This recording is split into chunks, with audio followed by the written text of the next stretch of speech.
정치공학적인 거, 대선의 유불리, 현재 진영 논리 이런 걸 볼 때 이 공수처가 지금 윤석열 수사하는 거는 네. 여당에게 굉장히 마이너스라고 저는 생각해요. 지금 왜 그 말씀드리냐면 김태현의 정치쇼.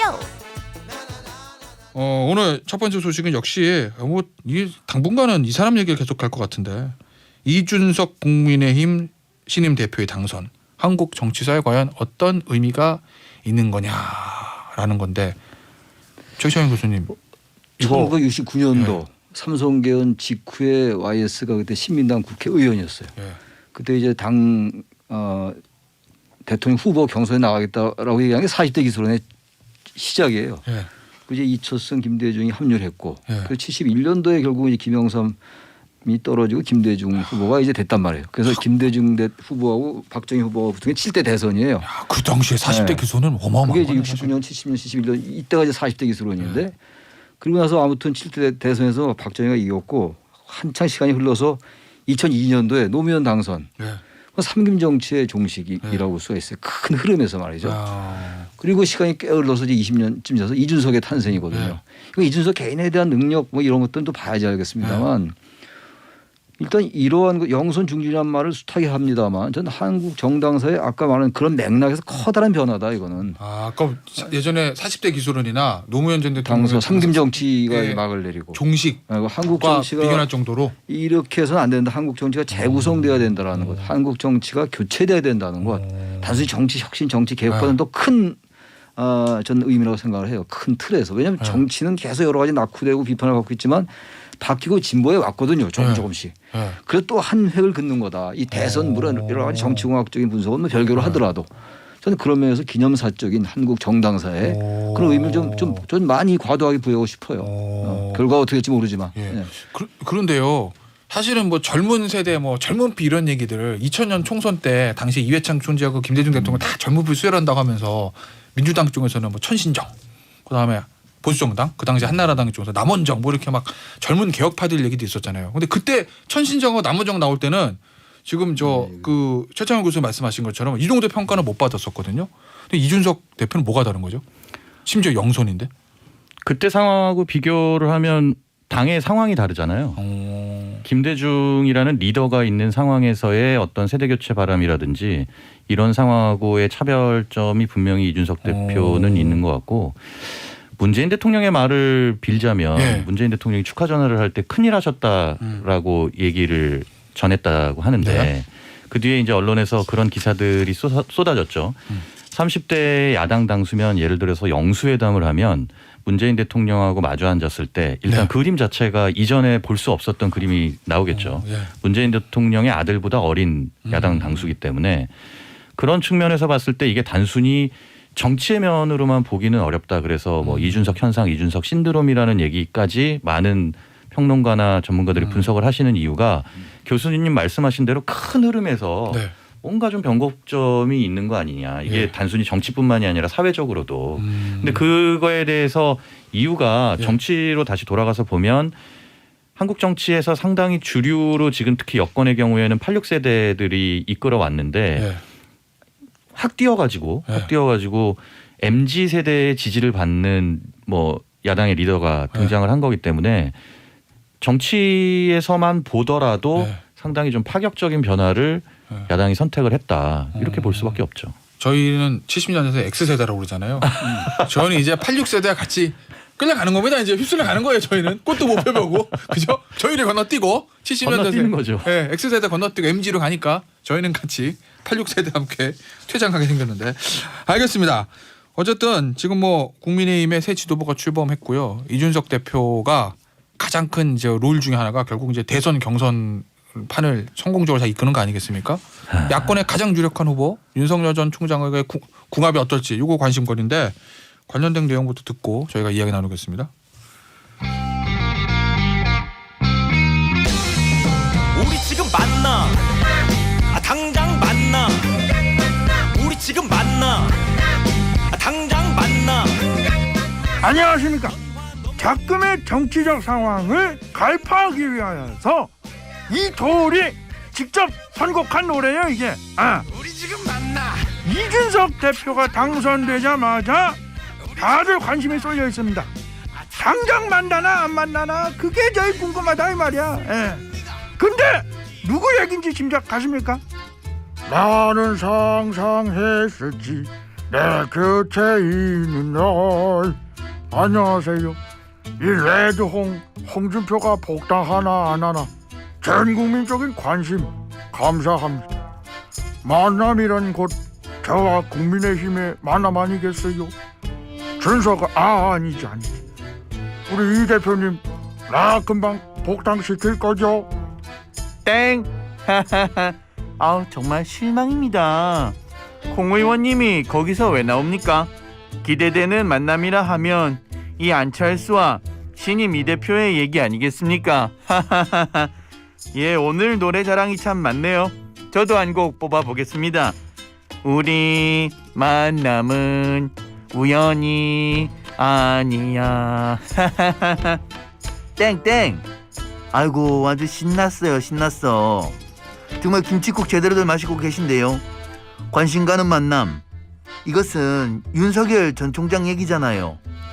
네, 매달 유심히 관찰하는 시티즌 유심히도 이렇게 좀 지켜보고 있는데요. 어디 우리 만렙들 얘기 한번 좀 들어볼게요. 예, 금방 들어갈까요? 아닌가? 어떻게 보세요들? 예? 유시민 작가, 전 장관, 현 노무현재단 이사장이 물었습니다. 우리 정치 만렙 두 분께 어떻게 해야 되냐? 윤석열 전 총장하고 이준석 대표의 관계. 근데요, 이준석 대표는 어쨌든 보니까 8월에 출발한다. 경선버스 8월 전에 타야 된다는 얘기인 것 같은데. 근데 뭐 저 윤석열 전 총장 측 보니까 그 장해찬 시사평론가는 택시 타고 목적지로 직행할 수 있다. 버스 그냥 출발하면 버스비도 못 받고 간다. 뭐 이렇게 강한 톤에. 버스비 두둑한 분들이 많아 보이지 않는다. 아, 그죠. 버스비 두둑한 분이 많아 보이지 않으니까 빈 버스 출발하면 우린 택시 타고 가버릴 수 있다. 뭐 이렇게 얘기를 했는데 공식 공보 라인을 이끄는 이동훈 대변인이라고 해도 되죠. 이동훈 네, 대변인은 오늘 아침에 라디오 출연해서. 네, 그건 장해찬 평론가의 개인 의견이다. 아무것도 결정될 거 없다. 이렇게 얘기했거든요. 그렇죠. 그러니까 윤석열 총장의 시간표와 이준석 대표의 시간표가 상충되지 않을 것이다. 아, 그렇게 얘기도 했어요. 네, 아침에. 네, 그런 얘기도 했고. 장해찬 평론가에 대해서는 개인 의견이다. 네. 이렇게 좀 선을 긋고. 그럼 메시지가 혼선된 거예요? 아니면은 공식 입장은 뭐로 봐야 되는 거예요? 윤석열 전 총장. 공식 입장은 어쨌든 대변인이라는 직함을 갖고 있는 이동훈 대변인의 말이겠는데 네.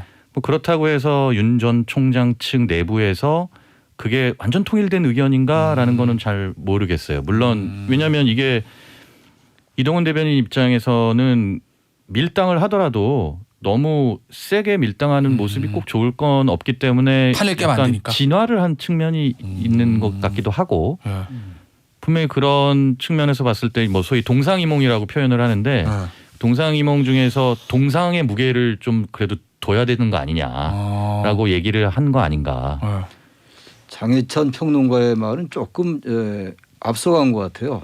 그런 생각이 있다 하더라도 네. 현 단계에서 그런 얘기할 전 시점은 아니라고 봐요. 이 지금 대표가 결정되고 난 다음에 네. 윤 전 총장하고 저는 궁합이 맞다고 보는 거거든요. 어떤 점에서? 왜냐하면 지금 여기 나이로만 볼 때 생물학적으로 볼 때 여기는 30대, 여기 60대잖아요. 네. 그러니까 청년 하나만 되는 건 아니거든요. 네. 어떻게 뭐 세대 교체했다고 다 젊은 사람만 합니까? 60대 장년과 어떤 30대의 그 젊은 청년과의 조화도 있고 대표고 여기는 유력한 주자고 게다가 탄핵에 대해서 TK에 가서 이 대표가 박근혜 탄핵을 정당했다고 얘기했고 지금 가장 힘든 걸림돌이 윤 전 총장으로서 탄핵이잖아요. 그럴 수 있죠. 국내임 속에서. 네. 근데 그걸 어쨌든 정리를 해 나가고 있는 거잖아요. 앞장서서 이준석 그러니까 대표가. 당연히 네. 지금 저기 윤 총장으로서는 네. 윤석열로서는 이준석이 좋은 거죠. 네. 근데 장해찬 시사평론가 그렇게 얘기하면 이게 무슨 갈등을 빚는 것처럼 느껴진단 말이에요. 네. 유권자들은 지금 뭔가 네. 국민의힘이 바뀔 수 있겠구나라고 보고 있는데 그렇게 얘기하면은 굳이 그리고 약간 교만해 보이는 것도 있어요. 네.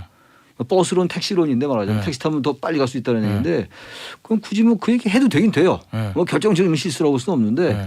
굳이 왜 했을까? 그래서 아마 이 대변인 이동훈 대변인이 네. 아마 좀 글쎄 뭐 이렇게 좀 완화시키는 그런 역할을 한 거라고 봐요. 그러니까 생각은 완전히 결정된 게 없는 게 맞는 것 같아요. 8월 말에 입당할 수도 있고 저는 8월 말까지 입당할 가능성이 높다고 보고 네. 이 대표가 오히려 시간을 많이 준 거라고 저는 생각해요. 우리 뭐 7월 달 얘기 많이 했잖아요. 네. 8월까지 시간 주고 오히려 막 빨리 들어오라고 재촉하는 것 같아요. 9월이 시작이니까. 너무 높게 주는 것 경선이. 같아요. 오히려. 좀 그러면서 그때 양 그 안에 내부에 그렇게 큰 의견 차가 있다 보기는 어렵고 조금 말이 좀 빨랐던 건 같다. 장 시사평론가의 말이 그런 느낌 들어요. 근데 다만 이준석 대표하고 윤석열 전 정장실 일종의 밀당 이런 거 밀당이죠. 조금 있는 거라고 보시는 거죠. 네, 일단 그 버스론을 들여다보려면은 시간표를 알아야 되는데 네.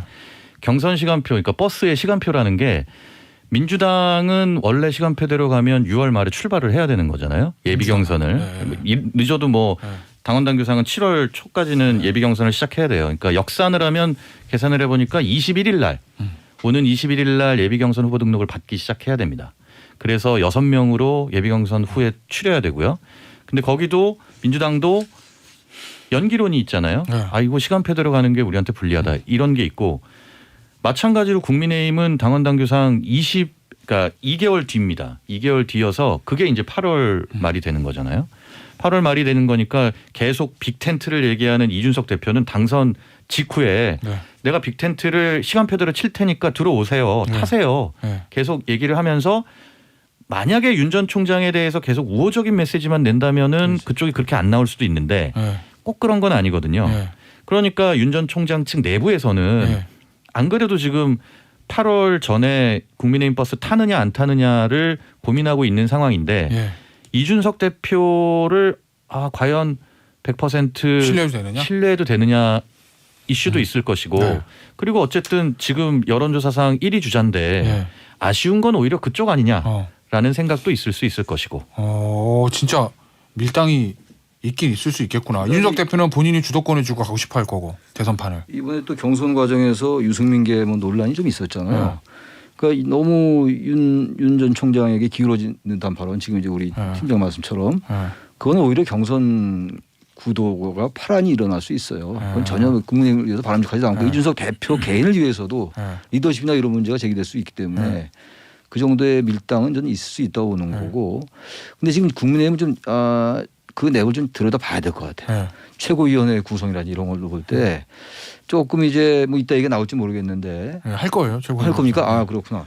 윤 전 총장이 그런 부분도 좀 보고 있는 것 같아요. 약간 거기에 대한 좀 신중한 시점, 관점 이런 것들이 있다고 보는 거예요. 왜냐하면 지금 정리가 되는 것 같아도 지금 기류가 완전히 변했다고 보기 어렵거든요. 그러니까 들어가서 지금 입당해가지고 완오브댐이 돼가지고 그 내부에서 막 경쟁하는 것보다는 아직은 조금 더 신중 모드로 가면서 사실 얼마 전까지만 해도 많은 사람들이 6월 11일 날 국민의힘 경선 이후에 입당할 것이다. 7월 입당서도 많이 얘기했잖아요. 근데 다시 신중한 쪽으로 이제 돌아섰단 말이에요.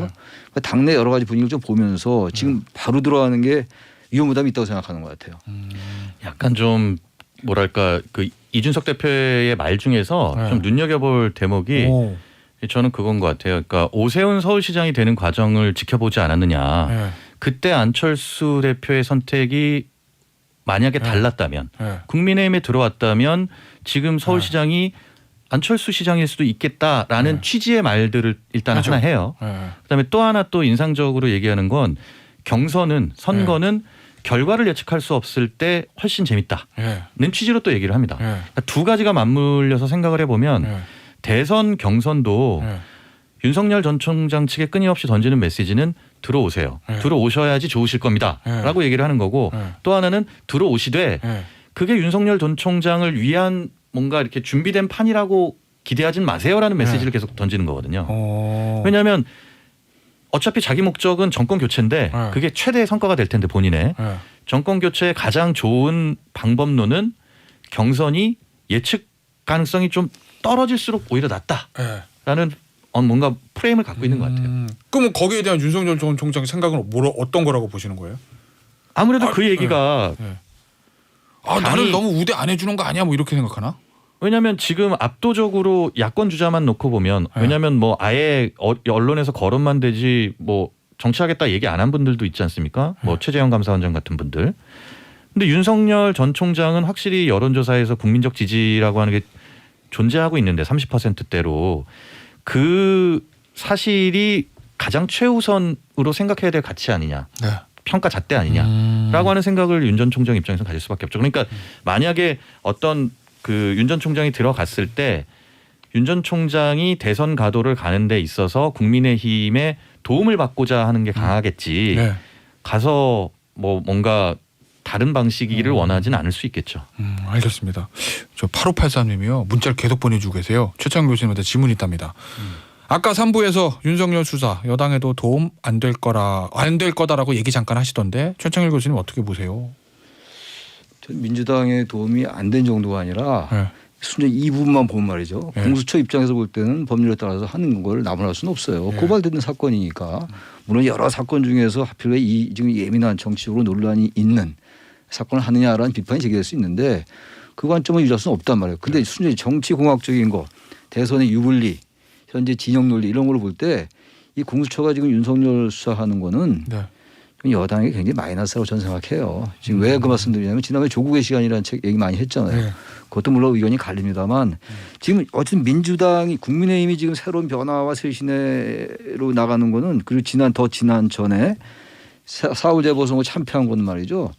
국민의힘이 잘해서가 아니었거든요. 민주당이 그동안 너무나 보인 그런 뭐 박추윤 갈등의 문제라든지 진영 논리라든지 이런 데 너무 과도했죠. 너무 오랫동안. 네. 근데 그 연장선상에서 파악될 수 있어요. 중도 중유권자들에게는. 그 중도 좌나 중도 우로 우리가 좀 단순화시킨다면 하다못해 민주당을 지지했던 중도 좌 성향의 유권자들도 또 공수처 또 윤석열을 못 살리고 오는구나. 이런 그냥 프레임 같은 게 생겼어요. 네. 그 사건의 본질 이런 걸 쳐다보기 이전에 저는 뭐 법률적인 거 말씀드리는 게 아니에요. 프레임. 네, 그래서 네. 정치적으로 볼 때 답변이 될지 모르겠는데 여당에겐 도움이 안 될 뿐만 아니라 이런 프레임이나 패러다임을 여당이 깨야 돼요. 네. 그렇지 않으면 국민의힘은 점점 각광받을 것이고 민주당은 점점 어려워질 것이다. 저는 그래서 개인적으로 조금 더 첨언한다면 네. 경선 빨리 해가지고 빨리 네. 누가 결정돼서 민주당이 체질을 바꿔야 돼요. 그래야 대선을 해볼 만하지. 경선 연기 또 해가지고 막 그 역동성 그 연기한다고 역동성이 생기는 게 아니거든요. 질문하고 좀 다른 얘기는 합니다만 네. 빨리 민주당의 이 구조를 스트럭처를 바꿔야 돼요. 유권자들에게 이 거의 각인되다시피 한 이 민주당에 대한 인식, 네. 86세대에 대한 불신, 친문이라는 그 특정 계파에 대한 이런 이상한 과도하게 네. 자신의 이익에 치중한 이런 걸 네. 바꾸지 않으면 어렵다. 그래서 네. 그런 맥락에서 윤석열 공수처 수사하는 거는 여당에 도움되지 않는다. 저희 자연스럽게 이제 민주당 얘기로 넘어가야 될 것 같습니다. 저 스트럭처를 바꿔야 된다는 말씀하셨는데 지금 민주당도 지금 당국스러울 거 아니에요. 왜냐하면 국민의힘에 이준석 대표 나가지고 막 국민의힘 뜨고 뭐 이준석 대표 뜨고 그냥 세대 교체도 어쩌다 그러니까 지금 민주당도 젊은 피를 투입시킨다 뭐 이런 분위기는 있는 것 같던데 그럼 대선기획단 구성할 때 진짜 나오는 얘기처럼 뭐 이동학 최고위원 39인가요? 또는 김혜영 전 의원 40대죠. 네. 대선기획단 단장 시키고 그런데요, 민주당? 원래는 네. 송영길 대표의 생각은 원래 우상호 의원이 의원이었던 것 같아요. 우상호 의원을 맡기려고 했는데 네. 그 부동산 의혹 관련한 권익위 조사 결과가 나와서 탈당 권유 대상이 되면서 네. 대선기획단장을 우 의원이 맡기 어려운 상태가 어렵죠. 됐고 그런데 이준석 대표가 되고 난 다음에 당 내에서 네. 젊은 정치인 네. 요즘에 뭐 점치인이라는 표현을 쓰던데 젊은 정치인에게 대선기획단을 맡겨야 되는 거 아니냐라고 네. 하는 한쪽의 의견. 네. 그래서 나오는 그 인물이 이동학, 김혜영 뭐 이런 분들이잖아요. 네. 반대로 대선기획단의 이 성격이라는 게 대선 경선 관리도 있지만 본선까지 대선의 어떤 틀, 전략 짜는 게 있기 때문에 경륜이 있고 그래도 그 노하우가 있는 사람이 맡아야 된다. 전략 노하우가 있는 사람이 맡아야 된다. 이런 반론 네. 존재해서 뭐 매듭이 지어질 텐데 네. 민주당의 고민은 숫자로는 네. 젊은 정치인들이 많이 있습니다. 그렇죠, 네, 많죠. 많이 있어요. 네, 많죠. 많이 있는데 그 젊은 정치인들의 기세가 네. 그 당의 주류인 86그룹에 비하면 상당히 좀 미미하기 때문에 네. 도드라지지 않잖아요. 네. 그래서 그걸 인위적으로 사실 끌어올린다고 해도 네. 일각에서는 일종의 뭐 좋게 얘기하면 벤치마킹이지만 네. 국민의힘의 벤치마킹이지만 따라하기라고 또 생각할 수도 있는 거고 그래서 상당수 지지자들은 네. 민주당의 길대로 가되 지금 걸려있는 쇄신의 이슈들이라고 하는 게 원래 풀어야 될 문제들이잖아요. 네. 뭐 부동산 세제 네. 문제도 그렇고 LH 사태 이후에 지금 탈당 권유 문제도 그렇고 이런 거를 송영길 대표가 좀 잘 풀면 네. 괜찮아지지 않을까 하는 기대도 좀 있긴 한 것 같아요. 지지층 사이에서. 저희 정치쇼 청취자분들의 질문의 수준을 저희가 알 수 있는 질문이 또 들어왔으면 이거 뭐 아주 고단수의 수준 높은 질문입니다. 8641님 두 말레분들 민주당에도 초선 의원 젊은 분들이 계십니다. 방금 전에 팀장이 얘기했던. 근데 그들은 왜 이준석 대표가 안 됐던 걸까요 하셨는데 이 질문에 답을 최창일 교수님이 해주시면서 오늘 코너 마무리해야 되겠네요. 제가 아까 이동학 팀장이 말씀 아니 저기 이동학이란다. 여기 나와 헷갈려서 네, 진성민 팀장. 진성민 팀장. 근데 동의하는 게 젊다고 되는 게 아니에요. 네. 이 질문에 대한 답변도 되는데 이 민주당의 젊은 분들은 지난번에 그 조국 사태 반성했잖아요. 근데 그 이후로 목소리가 잦아들었단 말이에요. 초선 오적이란 말이 네, 그때 등장했죠. 초선 오적 뭐 제압당했다. 나이가 젊어서 중요한 게 아니라 그들이 무슨 얘기를 하냐가 중요해요. 네. 민주당 초선 의원들이 지금 제가 아까 말씀드린 것처럼 민주당 비판하는 걸 봤습니까? 잠깐 얘기하다 금방 사그러지고.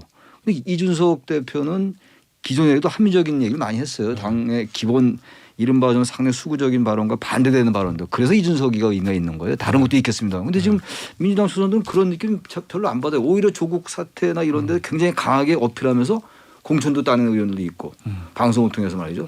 그렇기 때문에 지금 이준석 같이 젊은 사람도 있지만 민주당에 큰 기대가 안 가는 거예요. 이동학 같은 분도 마찬가지예요. 그런 목소리 못 냈다고요. 김혜영 전 의원 같은 경우 상당히 좀 다른 얘기 많이 냈죠. 민주당에서. 그런 건 의미가 있어요. 40대라. 하다보다 50대도 괜찮아요. 단지 나이만 젊은 게 중요한 게 아니라 나이가 젊은 게 하나의 필요 조건 된다는 건데 중요한 건 그 당내에서 중도 유권자나 민심의 소재에 부응하는 얘기를 하는 사람 그리고 나이도 젊을 때 그렇게 이준석 효과가 있는 것이지 나이만 젊었다고 되나 천만에 그렇지 않죠. 거기에 대한 답변이 되는지 모르겠습니다. 아주 8641님이 아주 저 최창일 교수님 답변에 아주 잘 감사했을 것 같다는 생각이 들면서 이기용님 이 코너 정말 재밌습니다. 흑하셨어요. 저도 아주 재밌습니다. 오늘 정치만렙 시간 여기서 마무리하겠습니다. 최창일 교수, 짐승림 팀장이셨어요. 감사합니다. 네, 고맙습니다. 감사합니다. 네.